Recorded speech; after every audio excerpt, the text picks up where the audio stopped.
ఐటీలో ఎంట్రీ కావాలా? Training software engineer గా అజా కోడింగ్ ట్యూటర్ లో 2 వీక్స్ ట్రయల్ పీరియడ్ లో వెంటనే చేరండి. ఆంధ్రప్రదేశ్ రాజధాని అమరావతిలో ఒక్కొక్క ఆటంకాన్ని తొలగించుకుంటూ రాష్ట్ర ప్రభుత్వం ముందడుగు వేస్తుంది.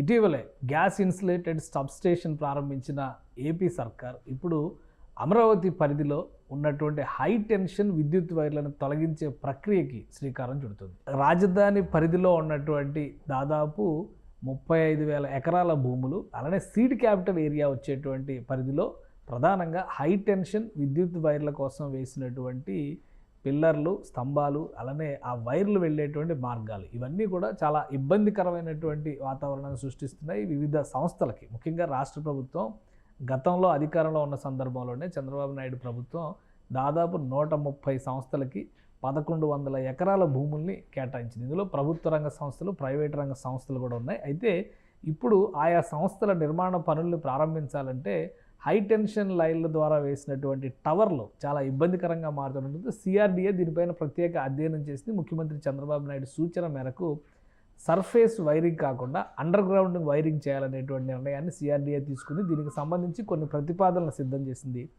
దాదాపు 1,600 కోట్ల రూపాయలు ఖర్చు అయ్యేటువంటి ఈ ప్రతిపాదనలకి సిఆర్డీఏనే అమలు చేయడానికి సంసిద్ధత వ్యక్తం చేసింది. అంటే భూగర్భం నుంచి ఒక డక్ట్ను నిర్మించడం ద్వారా హై టెన్షన్ విద్యుత్ వైర్ల సరఫరాని మొత్తాన్ని కూడా ఈ భూగర్భంలోంచి ఏర్పాటు చేసేటువంటి వ్యవస్థల ద్వారానే మలుస్తారు. ఈ క్రమంలోనే భూమి పైన ఉన్నటువంటి విద్యుత్ టవర్లని పూర్తిగా తొలగిస్తారు. దీనివల్ల అక్కడ నిర్మాణాలు చేసేటువంటి విషయంలో ఆయా సంస్థలకి చాలా వెసులుబాటు కలుగుతుందని సిఆర్డీఏ అధికారులు అంచనా వేశారు. ఈ ప్రతిపాదనకు రాష్ట్ర ప్రభుత్వం కూడా ఆమోదం తెలపడంతో దీనికి అయ్యేటువంటి ఖర్చు, చేయడానికి కావాల్సినటువంటి సమయం, వీటన్నిటితో కూడుతున్నటువంటి ఒక డిపిఆర్ని ఏపీ ట్రాన్స్కోకి సిఆర్డీఏ అధికారులు సమర్పించారు. ఇది ఆమోదం పొందిన తర్వాత పనుల ప్రక్రియను ప్రారంభిస్తారు. దీంతో ప్రైవేటు, ప్రభుత్వ సంస్థలు ఆయా ప్రాంతాల్లో నిర్మాణాలు చేసుకోవడానికి, ఎందుకంటే భూమి అలాట్మెంట్ జరిగిన పరిధిలో ఈ హై టెన్షన్ విద్యుత్ టవర్లకు సంబంధించినటువంటి స్తంభాలు, ఆ టవర్లో ఉండేటువంటి ప్రదేశాల్లో చాలా ఇబ్బందికరమైనటువంటి పరిస్థితులు తలెత్తుతున్నాయి. అలానే